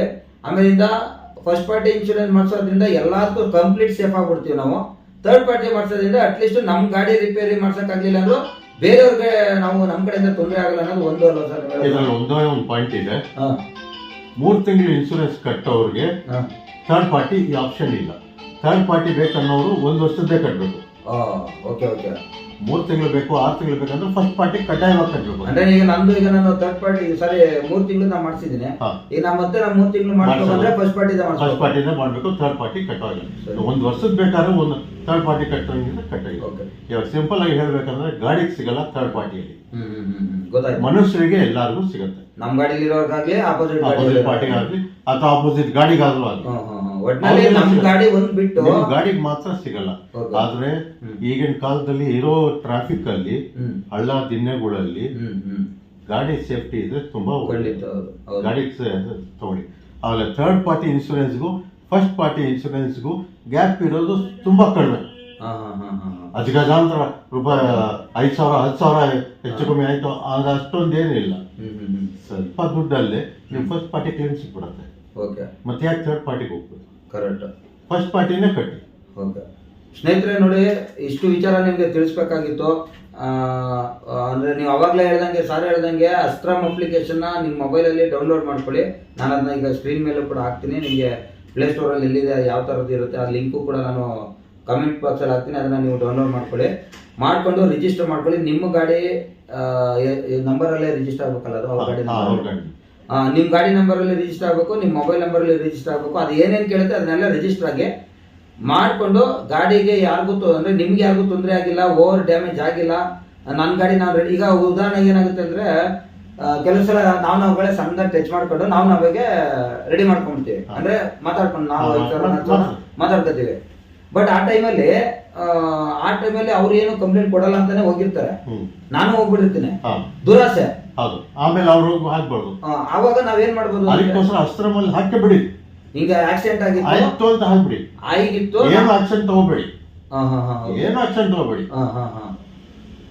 ನೀವು ಅಸ್ತ್ರಮಲ್ಲಿ ಹಾಕೋದು ಹಾಕೇ ಬಿಡಿ. ಅದ್ರಲ್ಲಿ ನಿಮ್ಗೆ ಖರ್ಚಾಗಲ್ಲ, ಟೈಮ್ ವೇಸ್ಟ್ ಆಗಲ್ಲ, ನಿಮ್ ಮೇಲೆ ಏನು ಆಪಾದನೆ ಬರಲ್ಲ. ಅಂದ್ರೆ ನೀವ್ ಹೇಳ್ತಾ ಇರೋದೇನು ಅಂದ್ರೆ, ಈಗ ಉದಾಹರಣೆಗೆ ನನ್ ಗಾಡಿ ನಿಮ್ ಗಾಡಿ ಆಕ್ಸಿಡೆಂಟ್ ಆಗಿದೆ, ನಾನು ನಿಮ್ಮ ಹತ್ರ ಈಗ ನಾನು ಗುದ್ದುಬಿಟ್ಟಿದ್ದೀನಿ, ನಿಮ್ಗೊಂದು 5,000 ಕೊಟ್ಬಿಟ್ಟಿದ್ದೀನಿ, ನಾನು ಕಾಂಪ್ರಮೈಸ್ ಆಗಿದ್ದೀನಿ. ಈಗ ಅಸ್ತ್ರಮಲ್ಲಿ ನೀವು ರಿಜಿಸ್ಟರ್ ಮಾಡ್ಕೊಂಡು ಆ ಜಾಗದಲ್ಲಿ ಫೋಟೋ ತೆಗೆದು ಹಿಂಗ ಆಕ್ಸಿಡೆಂಟ್ ಆಗಿತ್ತು ಅನ್ನೋದನ್ನ ಮಾಡ್ಬಿಟ್ಟು ಕನ್ಫರ್ಮ್ ಮಾಡ್ಕೊಡ್ಬೇಕು. ನಾನು ಅಲ್ಲಿ ಮಾಡ್ಕೊಬೇಕು. ಆದ್ರೆ ಮ್ಯಾಟ್ರ್ ಬರೆಯೋ ಟೈಮಲ್ಲಿ ಈ ತರ ಈ ಗಾಡಿಗೆ ನಾನು ಗುದ್ದಿದ್ದೆ, ನಾನು ಅವ್ರಿಗೆ 5,000 ಕೊಟ್ಟಿದ್ದೆ ಅಂತ ನಾನ್ ಬರೀಬೇಕು. ನೀವು ಗುದ್ದಿಸ್ಕೊಂಡವರು ಈ ಗಾಡಿ ಬರೀದೇ ಇದ್ರು ನಡೆಯುತ್ತೆ, ಒಟ್ಟಿನಲ್ಲಿ ರಿಪೋರ್ಟ್ ಮಾಡ್ಬೇಕು. ಅಂದ್ರೆ ರಿಪೋರ್ಟ್ ಜಾಗದಲ್ಲಿ ಹೀಗೆ ನಾನು ಹೀಗೆ ಬಂದೆ, ಅವ್ರು ಹೀಗೆ ಬಂದ್ರು, ಹೀಗೆ ಆಕ್ಸಿಡೆಂಟ್ ಆಯ್ತು, ಅದು ಬರೆಯೋದು ಮ್ಯಾಂಡೇಟರಿ ಇಲ್ವಾ? ಬರೆಯೋದು ಮ್ಯಾಂಡೇಟರಿ ಇಲ್ಲ, ಹೇಗಾಯ್ತು ಅಂತ ಕೇಳ್ತಾರೆ. ಹೌದು, ಅಲ್ಲ ಈಗ ದುಡ್ಡು ತಗೊಂಡಿದೀವಿ ಅವೆಲ್ಲ ಏನು ಬರೆಯೋದು, ದುಡ್ಡೆಲ್ಲ ಅವ್ರಿಗೆ ಸಂಬಂಧ ಇಲ್ಲ, ನಾವು ಕಾಂಪ್ರಮೈಸ್ ಆಗ್ಬಿಟ್ಟು ಮುಗಿದೋಯ್ತು. ಅಂದ್ರೆ ನೀವ್ ಹೇಳ್ತಾ ಇರೋದು ಆ ಒಂದ್ ಎರಡು, ಈಗ ನಾನು ನೀವು ಇಬ್ರು ಕೂಡ ಅದನ್ನ ರಿಜಿಸ್ಟರ್ ಮಾಡ್ಕೊಂಡು ಅದನ್ನ ಅಲ್ಲೇ ಅಪ್ಲೈ ಮಾಡಿ ಕಂಪ್ಲೇಂಟ್ ಎತ್ಕೊಂಡ್ಬಿಟ್ರೆ, ನೆಕ್ಸ್ಟ್ ನಾನೇ ಕೇಸ್ ಹಾಕಕ್ ಹೋದ್ರು ಅದು ನಡೆಯಲ್ಲ, ನೀವು ಕೇಸ್ ಹಾಕಕ್ ಬಂದ್ರು ನಡೆಯಲ್ಲ ಅಂತ ಹೇಳ್ತಾ ಇರೋದು. ಅಂದ್ರೆ ಈಗ ನಾವೇನ್ ಮಾಡ್ತೀವಿ ಗೊತ್ತಾ, ಈಗ ಪ್ರೆಸೆಂಟ್ಗೆ ನಾವು ಸಂಘಟನೆಗಳಲ್ಲಿ ಇರೋದ್ರಿಂದ ಯಾರು ಗುದ್ದು ಆಕ್ಸಿಡೆಂಟ್ ಮಾಡ್ಕೊಂಡ್ರು ಅನ್ಕೊಳ್ಳಿ, ಅವ್ರು ನಾವೇ ಹೋಗ್ಬಿಟ್ಟು ಕಾಂಪ್ರಮೈಸ್ ಮಾಡ್ಸಿರ್ತೀವಿ. ಮಾಡ್ಸಿದ್ಮೇಲೆ ಏನ್ ಮಾಡ್ತೀವಿ, ಒಂದ್ ವಿಡಿಯೋ ಮಾಡಿಸ್ಬಿಟ್ಟು ಅವ್ರಿಗೆ ಇಟ್ಕೊಳಪ್ಪ, ನೀನು ನಾಳೆ ದಿನ ಏನಾದ್ರು ಕಂಪ್ಲೇಂಟ್ ಕೊಟ್ರೆ ಈ ವಿಡಿಯೋ ತೋರಿಸೋ, ದುಡ್ಡು ಕೊಟ್ಟಿರೋದಕ್ಕೆ ಅನ್ನೋದು ಕೇಳಿ ನಾವು ಆ ರೀತಿ ಮಾಡ್ತಿದ್ವಿ. ಅಥವಾ ವೈಟ್ ಪೇಪರ್ ಅಲ್ಲಿ ಬರ್ದ್ಬಿಟ್ಟು ನಾನು ಹಿಂಗ್ ದುಡ್ಡು ತಗೊಂಡಿದ್ದೀನಿ, ಇಷ್ಟು ದುಡ್ಡನ್ನ ನಾನು ಇವ್ರ ಮೇಲೆ ಯಾವ್ದು ಕೇಸ್ ಹಾಕಲ್ಲ ಅಂತ ಹೇಳಿ ಬರ್ಬೇಕಾಗಿತ್ತು, ಬರ್ದ್ಬಿಟ್ಟು ಅವ್ರಿಗೆ ಲೆಟರ್ ಕೊಡಿಸ್ತಿದ್ದೆ, ಇದನ್ನ ಮಾಡ್ತಿದ್ವಿ. ಈಗ ನೀವ್ ಹೇಳ್ತಾ ಇರೋದೇನಂದ್ರೆ ಇದು ಯಾವ್ದು ಮಾಡಕ್ ಹೋಗ್ಬಿಡಿ, ಅಸ್ತ್ರಮ್ ಅಪ್ಲಿಕೇಶನ್ ಡೌನ್ಲೋಡ್ ಮಾಡಿ, ಅವರು ಡೌನ್ಲೋಡ್ ಮಾಡ್ಕೊಂಡು ಫೋಟೋ ತೆಗೆದಾಕ್ಲಿ, ನೀವು ತೆಗೆದಾಕ್ಬಿಡಿ. ನೀವ್ ಮ್ಯಾಟ್ರ್ ಹಿಂಗಾಯ್ತು ಅಷ್ಟೇ, ದುಡ್ಡು ಇಸ್ಕೊಂಡಿದ್ರಿ ಬರೆದ್ರು ಬಡಿಬೋದು, ಇಲ್ದಿಲ್ಲ ಒಟ್ನಲ್ಲಿ ಅಲ್ಲಿಗೆ ಕಂಪ್ಲೀಟ್ ಆಯ್ತು. ನಾನು ನಿಮ್ಮ ಮೇಲೆ ಕೇಸ್ ಹಾಕಕ್ಕಾಗಲ್ಲ, ನೀವು ನಮ್ಮ ಮೇಲೆ ಕೇಸ್ ಹಾಕಕ್ಕಾಗಲ್ಲ. ಅಕಸ್ಮಾತ್ ಕೇಸ್ ಹಾಕಿದ್ರು ನೋಡಪ್ಪ, ಅವತ್ತು ನಾನು ರಿಪೋರ್ಟ್ ಮಾಡಿದ್ದೆ ತಗೊಳ್ಳಿ ಸ್ವಾಮಿ. ಹಂಗಿದ್ದಾಗ ಇವ್ರು ಪೊಲೀಸ್ನ ಕರ್ಸ್ಬೇಕಾಯ್ತು, ಯಾಕೆ ಕರ್ಸ್ಲಿಲ್ಲ ಅನ್ನೋದು ವಾದ ಬರುತ್ತಲ್ವಾ? ಗಾಡಿ ಉದ್ದಾಗಿದ್ರೆ ಪೊಲೀಸ್ ಬೇಕಾಗಿಲ್ಲ. ಹೌದು, ಅಲ್ಲ ನಾನು ಹೇಳಿದ್ದು, ನೀನ್ ಅವತ್ತೇ ಕೇಸ್ ಹಾಕ್ಬೇಕಾಯ್ತು ಅನ್ನೋದಕ್ಕೆ ನೀನ್ ಅವತ್ತು ಹೋಗಿದ್ಯಲ್ಲ, ನಾನು ಕಂಪ್ಲೇಂಟ್ ಮಾಡಿದ್ದೀನಿ, ಸೊ ನನ್ ಕಡೆಯಿಂದ ಕ್ಲಿಯರ್ ಆಗಿದ್ದೀನಿ ಅಂತ ಹೇಳ್ಬೋದು ಅಂತನಾ? ಓಕೆ. ಆಮೇಲೆ ನೀವು ಇವಾಗ ಹೇಳಿದ್ರಲ್ಲ, ಆ ಗಾಡಿಯವರು ಅಸ್ತ್ರಮಲ್ಲಿ ಹಾಕ್ಬೇಕು ಅಂತ, ಅವ್ರು ಹಾಕ್ತಾರೋ ಬಿಡ್ತಾರೋ ಬಿಡಿ, ನಾವು ಸೇಫ್ಟಿಗೋಸ್ಕರ ನೀವು ಮಾಡೋದು ಮಾಡ್ಬಿಡಿ. ಅವ್ರು ಮಾಡ್ತಾರೋ ಬಿಡ್ತಾರೋ ಅದು ಅವ್ರಿಗೆ ಬಿಟ್ಟಿದ್ದು. ಕೆಲವ್ರು ನಾನ್ ಯಾಕೆ ಮಾಡ್ಬೇಕು, ನಾನ್ ಮಾಡಲ್ಲ ಅಂತ ವಾದಕ್ಕೂ ಹೇಳಿ ಬಿಡ್ತಾರೆ. ಬೇಡ, ಪಂಚಾಯತಿ ಬೇಡ, ನಿಮ್ ಸೇಫ್ಟಿ ನೀವು ನೋಡ್ಬೇಕಾದ್ರೆ ನೀವು ಮಾಡೋದು ಮಾಡ್ಬಿಡಿ ಅಷ್ಟೇ. ಅದೇ ಸಿಂಪಲ್ ಆಗಿ ಹೇಳ್ಬೇಕು ಅಂದ್ರೆ, ಗಾಡಿ ನಾನಾರ ಗುದ್ಲಿ ಅವರಾರ ಗುದ್ಲಿ, ಇಳಿದ ತಕ್ಷಣ ಮೊದಲು ಫೋಟೋಗಳನ್ನ ತೆಗೆದು ಮೊದಲು ಇಟ್ಕೊಂಡ್ಬಿಡ್ಬೇಕು. ಅಥವಾ ಅಸ್ತ್ರಮಲ್ಲಿ ಡೌನ್ಲೋಡ್ ಮಾಡ್ಕೊಂಡು ಅಸ್ತ್ರಮಲ್ಲಿ ಫೋಟೋ ಎಲ್ಲ ತೆಗೆದು ಹಾಕಿರ್ತೀನಿ. ಈಗ ಇನ್ನೊಂದು ಕ್ವಶನ್ ಉಟ್ಕೊಳ್ಳುತ್ತೆ, ಏನ್ ಗೊತ್ತಾ ಸರ್, ರಕ್ತ ಗಾಯ ಆಗಿರ್ತದೆ, ಇಲ್ಲ ಓವರ್ ಡ್ಯಾಮೇಜ್ ಆಗಿರ್ತದೆ, ನನಗೆ ಕೋಪ ಇರುತ್ತೆ, ಏನಂತ, ನನ್ನ ಗಾಡಿಲಿ ನಾನು ಯಾಕೆ ಇನ್ಶೂರೆನ್ಸ್ ಕ್ಲೈಮ್ ಮಾಡಲಿ, ನಾನು ಅವನ ಗಾಡಿ ಮೇಲೆ ಮಾಡಬೇಕು ಅಂತ. ಆಗ ನಾನು ಅಸ್ತ್ರಮಲ್ಲಿ ಅಪ್ರೂವ್ ಮಾಡ್ಬಿಡ್ತೀನಿ. ಅಸ್ತ್ರಮಲ್ಲಿ ಏನ್ ಹೇಳುತ್ತೆ ಅಂದ್ರೆ, ಲಾಸ್ಟ್ ಅಲ್ಲಿ ಇದು ಓನ್ಲಿ ಇನ್ಶೂರೆನ್ಸ್ ನ ಕ್ಲೈಮ್ ಮಾಡ್ಕೊಳಕ್ ಅಷ್ಟೇ, ಇದು ಯಾವ್ದು ಕೂಡ FIR ಗಾಡಿ ಬರೋಲ್ಲ ಅಂತ ಹೇಳುತ್ತೆ. ಸೊ ಅವಾಗ ನಾನು ಅವ್ರ ಗಾಡಿ ಮೇಲೆ ಹೆಂಗ್ ನಾನು ತಗೊಳಕಾಗುತ್ತೆ ಅದನ್ನ? ಅಲ್ಲ, ನೀವು ಅವ್ರ ಗಾಡಿ ಮೇಲೆ ಹಾಕ್ಬೇಕಾದ್ರೆ ನೀವು FIR ಹಾಕ್ಲೇಬೇಕು. ಅಂದ್ರೆ ಅಸ್ತ್ರಮ್ ಯೂಸ್ ಆಗಲ್ಲ, ಅಸ್ತ್ರಮ್ ಯೂಸ್ ಆಗಲ್ಲ, ಮಾಡಬಾರ್ದು. ಇವಾಗ ನೀವು ಆ ರೀತಿ ಹಠಕ್ಕೆ ಹೋಗಿದ್ರೆ ಪ್ರೊಸೀಜರ್ ತುಂಬಾ ಉದ್ದ ಆಗ್ಬಿಡುತ್ತೆ. ನೀವು ಕೋರ್ಟ್ ಹೋಗು ಅಂತ ಹೇಳಿದ್ರೆ ನೀವು ಕೋರ್ಟ್ಗೂ ಹೋಗ್ಬೇಕಾಗುತ್ತೆ, ನಿಮ್ಗೆಲ್ಲ ಟೈಮ್ ವೇಸ್ಟ್ ಆಗುತ್ತೆ.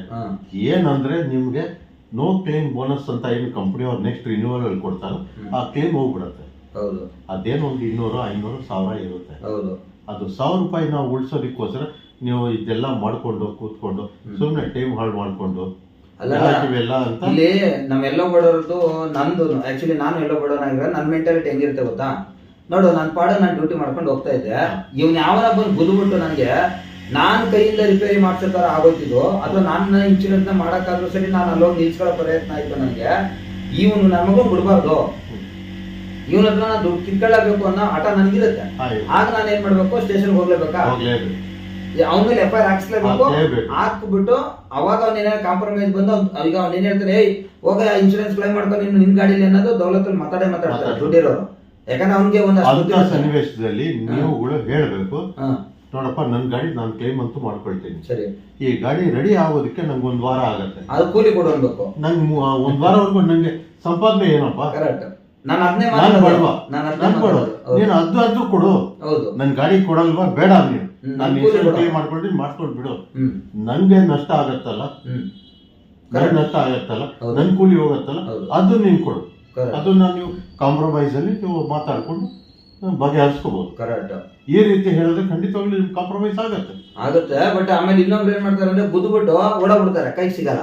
ಅವಾಗ ಸುಮ್ನೆ ಅವ್ನ ಹಿಂದೆ ಅಲ್ಕೊಂಡು ಟೈಮ್ ವೇಸ್ಟ್ ಮಾಡ್ಕೊಳ್ಳೋ ಬದಲು ಈ ತರ ಅಸ್ತ್ರಮಲ್ಲಿ ಹೋಗ್ಬಿಟ್ಟು ಹಿಂಗ್ ಗುದ್ಬಿಟ್ಟು ಹೋಗ್ಬಿಟ್ಟಿದ್ದಾನೆ ಅಂತೇಳಿ ಆ ಗಾಡಿ ನಂಬರ್ ಗೊತ್ತಿಲ್ಲ, ಅದೇದೋ ಗೊತ್ತಿಲ್ದಾರ ನಂಬರ್ ಅಂತ ಏನೋ ಹೇಳ್ತಾರಲ್ಲ ಕನ್ನಡದಲ್ಲಿ, ಅಪರಿಚಿತ ವಾಹನ ಬಂದು ಗುದ್ಬಿಟ್ಟು ಹೋಗ್ಬಿಟ್ಟಿದೆ, ನಾನು ಇಳಿಯೋಷ್ಟೊಳಗಡೆ ಅದು ಹೊಂಟೋಗಿದೆ ಅಂತೇಳಿ ಅದು ಆಕ್ಸಿಡೆಂಟ್ ಆಗಿರೋದನ್ನ ರಿಪೋರ್ಟ್ ಮಾಡ್ಬಿಟ್ಟು ನನ್ನ ಪಾಡಿಗೆ ನಾನು ಇನ್ಶೂರೆನ್ಸ್ ಕ್ಲೈಮ್ ಮಾಡ್ಕೋಬಹುದು, ಇಲ್ಲ ಹೊರಗಡೆ ಮಾಡಿಸ್ಕೋಬಹುದು.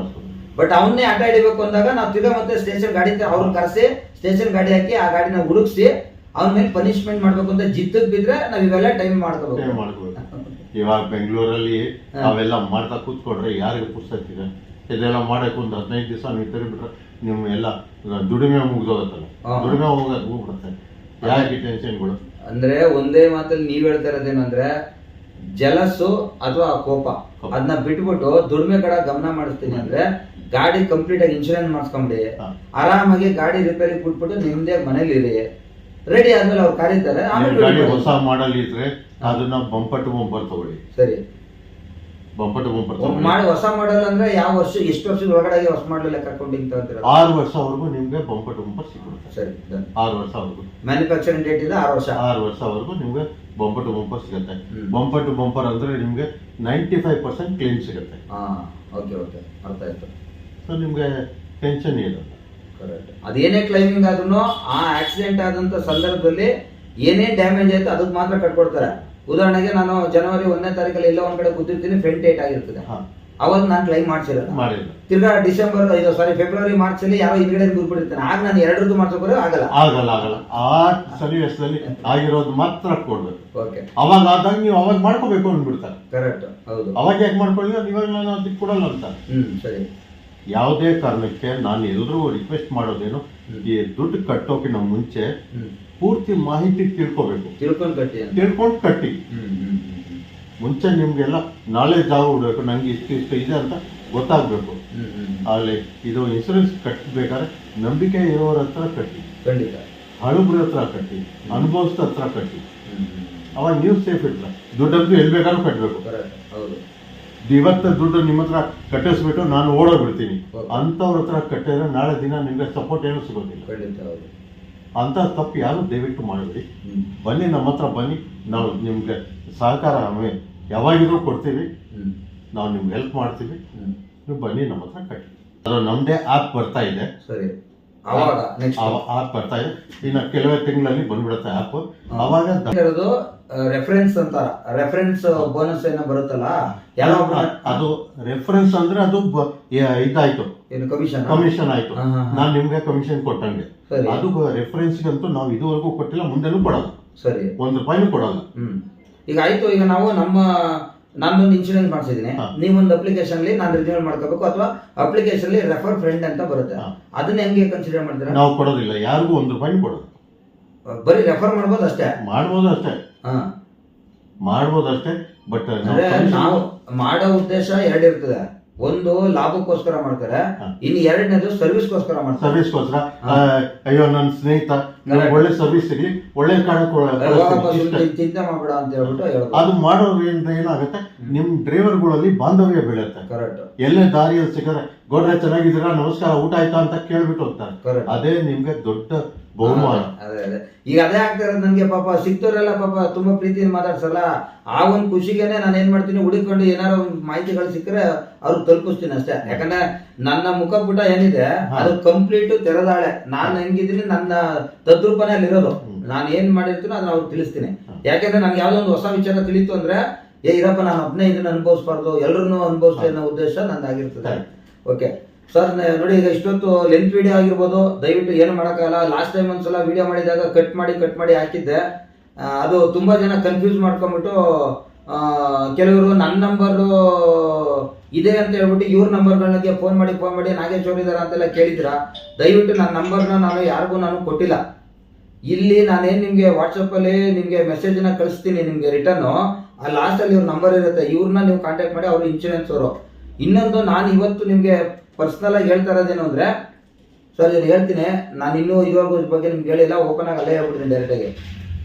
ನೋಡಿ, ನನ್ನ ಒಂದು ಫಾಲೋವರ್ಸ್ಗಳಾಗಿ ನನ್ನ ಫೋಟೋ ತೋರಿಸೋದು ಇಲ್ಲ ನನ್ನ ಐಡಿನ ತೋರಿಸೋದು ಏನಾರು ಇಲ್ಲಿ ಬಂದು ನೀವು ಇವ್ರ ಹತ್ರ ಫುಲ್ಲು ಅಂದರೆ ನೀವು ವರ್ಷದಾರು ಮಾಡಿಸಿ ಅಥವಾ 3 ತಿಂಗಳದ್ದು ಮಾಡಿಸಿ 6 ತಿಂಗಳದ್ದು ಮಾಡಿಸಿ, ಆದರೆ ನಿಮ್ಮ ಇದು ಏನದು ಇನ್ಶೂರೆನ್ಸ್ ಏನಾದ್ರು ಲ್ಯಾಪ್ಸ್ ಆಗಿದ್ರೆ ಮಾತ್ರ. ಒಂದು ವೇಳೆ ನಿಮ್ಮ ಇನ್ಶೂರೆನ್ಸ್ ಬೇರೆ ಕಡೆ ಎಲ್ಲ ಮಾಡಿಸಿದ್ದೀರಾ, ಆ ಮಾಡಿಸಿರೋದಕ್ಕೆ ರಿನ್ಯೂವಲ್ ಮಾಡಿಕೊಡಿ ಅಂದರೆ ಇವರು ಅದನ್ನು ಮಾಡ್ಕೊಡೋದು ಬರೋದಿಲ್ಲ. ಏನಕ್ಕೆ ಅಂದರೆ ಅವ್ರ ಏಜೆಂಟ್ಗಳು ಪ್ರಾಬ್ಲಮ್ ಮಾಡಿರ್ತಾರೆ, ಹಂಗಾಗಿ ಇವ್ರಿಗೂ ಸಮಸ್ಯೆ ಆಗುತ್ತೆ. ನಿಮ್ಮ ಇನ್ಶೂರೆನ್ಸ್ ಏನಾದ್ರು ಲ್ಯಾಪ್ಸ್ ಆಗಿದ್ರೆ ಮಾತ್ರ ಇಲ್ಲಿ ಬಂದು ಹೊಸ ಇನ್ಶೂರೆನ್ಸ್ನ ಮಾಡೋದು. ಈ ರೀತಿ ಎಲ್ಲ ಕಂಪನಿಯಲ್ಲೂ ಇಲ್ಲ, ಕೆಲವು ಒಂದೆರಡು ಕಂಪನಿಗಳಲ್ಲಿ ಈ ಸಮಸ್ಯೆ ಇದೆ, ಬೇರೆ ಕಂಪನಿಗಳಲ್ಲಿ ಇಲ್ಲ. ಮತ್ತೆ ಅದ್ ಹೆಂಗ್ ಗೊತ್ತಾಗುತ್ತೆ ಅವ್ರಿಗೆ? ಅದು ಅವ್ರಿಗೆ ಗೊತ್ತಾಗಲ್ಲ, ನಾವುಗಳೇ ನೋಡಿ ಚೆಕ್ ಮಾಡಿ ಹೇಳ್ಬೇಕು. ಇದರಲ್ಲಿ ನಮ್ದೊಂದು ವಿಶೇಷತೆ ಇದೆ, ಯಾವುದೇ ಕಾರಣಕ್ಕೆ ನಮ್ಮ ಹತ್ರ ನೀವು ಇನ್ಸೂರೆನ್ಸ್ ಕಟ್ಟಿದ್ರೆ ನಾವು ಕಂಪನಿಗೆ ಹೇಳ್ಬಿಟ್ಟು ಲಾಕ್ ಮಾಡಿಸಲ್ಲ. ಓಕೆ, ನೀವು ನಮ್ಮ ಹತ್ರ ಕಟ್ಬಿಟ್ಟು ಬರೋ ನೆಕ್ಸ್ಟ್ ಟೈಮ್ ಅಲ್ಲಿ ನೀವು ಬೇರೆ ಕಡೆ ಹೋಗ್ತೀನಿ ಅಂದ್ರೆ ಧಾರಾಳ ಹೋಗ್ಬೋದು. ರೆಸ್ಟ್ರಿಕ್ಷನ್ ನಾವು ನಮ್ಮ ಕಡೆಯಿಂದ ಇರಲ್ಲ, ನೀವು ಎಲ್ಲಿ ಬೇಕಾದ್ರೆ ಮಾಡಿಸ್ಕೊಳ್ಳಿ. ನಾವು ಸರ್ವಿಸ್ ಚೆನ್ನಾಗಿ ಕೊಟ್ಟಿದೀವ, ಅವಾಗ ನಮ್ಮ ಹತ್ರ ಖಂಡಿತವಾಗಿ ಹುಡ್ಕೊಂಡು ಬರ್ಬೇಕು. ನಾವು ನಿಮ್ಮನ್ನ ಕಟ್ಟಾಕ್ಬಿಟ್ಟು ನೀವು ನಮ್ಮ ಹತ್ರನೇ ಕಟ್ಟಬೇಕು ಅಂತ ನಾವು ಈ ರೀತಿ ಮಾಡೋ ನಮ್ಮ ಉದ್ದೇಶ ಇಲ್ಲ. ನಾವು ಯಾವುದೇ ಕಾರಣಕ್ಕೆ ಲಾಕ್ಗಳು ಮಾಡಿಸಲ್ಲ. ಸರಿ, ನೀವು ಸ್ವತಂತ್ರವಾಗಿ ಇರ್ತೀರಾ, ನಮ್ಮ ಸರ್ವಿಸ್ ಚೆನ್ನಾಗಿದ್ರೆ ತಾನಾಗೆ ನೀವು ಬರ್ತೀರಾ ಅಷ್ಟೇ. ಓಕೆ ಸ್ನೇಹಿತರೆ, ನೋಡಿದ್ರಲ್ಲ, ಇವರು ಬೇರೆ ಏಜೆಂಟ್ ತರ ನೀವು ಬೇರೆ ಕಡೆ ಎಲ್ಲಾರು ಮಾಡ್ಸಕ್ ಹೋದಾಗ ಲಾಕ್ ಮಾಡಿರೋದು ಇಲ್ಲ, ಇದನ್ನ ಅವ್ರ ಹತ್ರನೇ ಹೋಗಿ ನಿಮಗೆ ಮಾಡಿಸಿ ಅನ್ನೋದು ಈ ತರ ಎಲ್ಲ ಇವ್ರು ಮಾಡಲ್ಲ ಅಂತ ಹೇಳಿದ್ದಾರೆ. ನೋಡಿ, ಒಂದ್ಸಲ ಟ್ರೈ ಮಾಡಿ, ಇವ್ರ ಹತ್ರ ಇನ್ಶೂರೆನ್ಸ್ ಮಾಡಿಸ್ಕೊಳ್ಳಿ.